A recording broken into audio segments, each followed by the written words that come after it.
Number 2, Nalin Kateel BJPಯ ಮಾಜಿ ಅಧ್ಯಕ್ಷರು, BJPಗೆ ಸೋಲಿಗೆ ಅಧ್ಯಕ್ಷ ಸ್ಥಾನವನ್ನು 2023ರಲ್ಲಿ ತಗೊಂಡಿರ್ತಕ್ಕಂಥ ನವೀನ್ ಕಟೀಲ್ ಅವರು. ನವೀನ್ ಕಟೀಲ್ ಅವ್ರಿಗೆ ಹೇಳಲಿಕ್ಕೆ ಇಷ್ಟಪಡ್ತೀನಿ, ನಮ್ಮ ತಂದೆಯವರು ನಳಿನ್ ಕಟೀಲ್ ಏನೋ ಅಡ್ಜಸ್ಟ್ ಮಾಡ್ಕೊಂಡು ನೀವು ಅದನ್ನಾದ್ರೂ ಕರೆಕ್ಟ್ ಬರ್ಕೊಳ್ರಿ.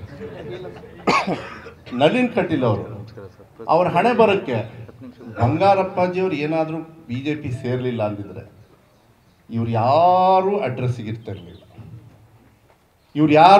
ಇರ್ತಾರಲ್ಲ, ಇನ್ಕ್ಲೂಡಿಂಗ್ ನಳಿನ್ ಕಟೀಲ್ ಕೂಡ. ನೆನ್ಪಿಡ್ಕೊಳ್ಳಿ, ಇವತ್ತು ಕರಾವಳಿ ಭಾಗದಲ್ಲಿ ಸಾವಲ್ಲಿ ರಾಜಕಾರಣ ಮಾಡ್ತಾ ಇರೋರು ಯಾರು ಅಂದರೆ ನಳಿನ್ ಕಟೀಲ್. ಪ್ರವೀಣ್ ನೆಟ್ಟೂರಿನ ಸಾವಿಗೆ ಕಾರಣ ಬೇಕಾದಷ್ಟು ಇರ್ಬೋದು, ಅದು ಇನ್ವೆಸ್ಟಿಗೇಷನ್ ಮಾಡಿಕೊಳ್ಳಿ, ಅದು ಬೇರೆ ಪ್ರಶ್ನೆ. ಯಾಕೆಂದರೆ ಕಾನೂನು ಸತ್ತಿಲ್ಲ. ನಮ್ಮ ರಾಜ್ಯದಲ್ಲಿ, ನಮ್ಮ ದೇಶದಲ್ಲಿ ಕಾನೂನು ಇದೆ, ಅದೇ ರಕ್ಷಣೆ ನನಗೆ ಯಾವತ್ತೂ ಕೂಡ ನಿರಪರಾಧಿ ಎಲ್ಲ ಕೊಡೋದು ಅದೆಲ್ಲ ಅದೇ ಬಂಗಾರಪ್ಪ ರಿಪೋರ್ಟ್ ಇರೋ.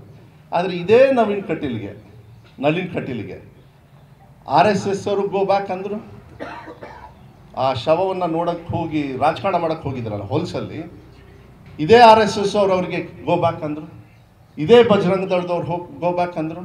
ಅವ್ರು ಟೈರ್ ಪಂಚರ್ ಮಾಡಿದವರು ಇದೇ BJP ಅವರ ಕಾರ್ಯಕರ್ತರು. ನಿಮಗೆ ನಾಚಿಕೆ ಮಾನ ಮರ್ಯಾದೆ ಇದ್ದರೆ ನೀವೇನು ರಿಸೈನ್ ಮಾಡೋದು ಬೇಡ. MP ಎಲೆಕ್ಷನ್ಗೆ ಈಗ ನಿಮ್ಗೆ ಸೀಟ್ ಸಿಗಬೇಕು ನಿಮಗೆ, ನಾನೇ ಬರ್ತೀನಿ ಅಲ್ಲಿ.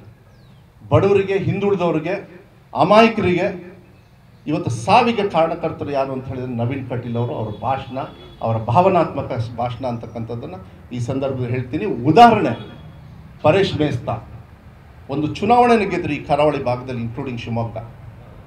ಪರೇಶ್ ಮೇಸ್ತಾ ಅವರ ಸಾವಲ್ಲಿ ಕೊನೆಗೆ ಏನಂತ ಬಂತದು? ಹಾಗಾದ್ರೆ ಇವ್ರಿಗೇನು ಮಾನ ಮರ್ಯಾದೆ ಇದೆಯಲ್ಲ? ಸಾವಲ್ಲಿ ಹೋಗಿ ಮತ ಕೇಳಿದ್ರಲ್ಲ ಇವರು. ನವೀನ್ ಕಟೀಲ್ ಅವರೇ, ನೀವು ಫಸ್ಟು ನಿಮಗೆ ಮಾನ ಮರ್ಯಾದೆ ಇದ್ದರೆ ನೀವು ರೆಸಿಗ್ನೇಷನ್ ಕೊಡೋದು ಬೇಡ. ಇನ್ನೊಂದು 4 ತಿಂಗಳು ಸರ್ಕಾರಿ ಸಂಬಳ ಬರ್ತದೆ, ನಿಮಗೆ ಬದುಕ್ರಿ, ಏನು ತೊಂದರೆ ಇಲ್ಲ. ಏನು ಅಭಿವೃದ್ಧಿ ಆಗಿದೆ ಅಂತ ಕೇಳಬೇಡ್ರಿ, ಎಲ್ಲಿ ಏನು ಹೊಡೆದಾಟ ಆಗಿದೆ ಅಂತ ಹೇಳ್ತಕ್ಕಂಥವ್ರು ಇವರೆಲ್ಲರೂ ಕೂಡ. ಲಾಸ್ಟ್ ಚುನಾವಣೆಯಲ್ಲಿ BJPಗೆ ಸೋಲಿಗೆ ಕಾರಣ ಆಗಿರ್ತಕ್ಕಂಥವ್ರು ನಳಿನ್ ಕಟೀಲ್ರೆ ನೀವು. ನಾವು ನಿಮ್ಮನ್ನು ಸೇರಿಸಿ ಸೋಲಿಸಿದ್ದೀವಿ. ಈ ರಾಜ್ಯದ ಜನರು ಸೇರಿಸಿ ನಿಮ್ಮನ್ನು ಹೀನಾಯವಾಗಿ ಸೋಲಿಸಿದ್ದಾರೆ. ನಿಮ್ಮ ಹಣೆ ಬರೋಕ್ಕೆ ನಿಮ್ಮನ್ನಾಗಲಿ ಮಾಜಿ ಯಾರ್ಯಾರು ಅಧ್ಯಕ್ಷರಿದ್ದರು, ನೀವು ಯಾವತ್ತೂ ಕೂಡ ಪ್ರಜಾಪ್ರಭುತ್ವದಲ್ಲಿ 100ರ ಮೇಲೆ ಬಂದವರು ಅಲ್ಲೇ ಅಲ್ಲ. ನೀವು 113 ಸ್ವಂತ ಶಕ್ತಿ ಮೇಲೆ ತಗೊಂಡವ್ರು ಅಲ್ಲೇ ಅಲ್ಲ ಜನರಲ್ ಎಲೆಕ್ಷನ್.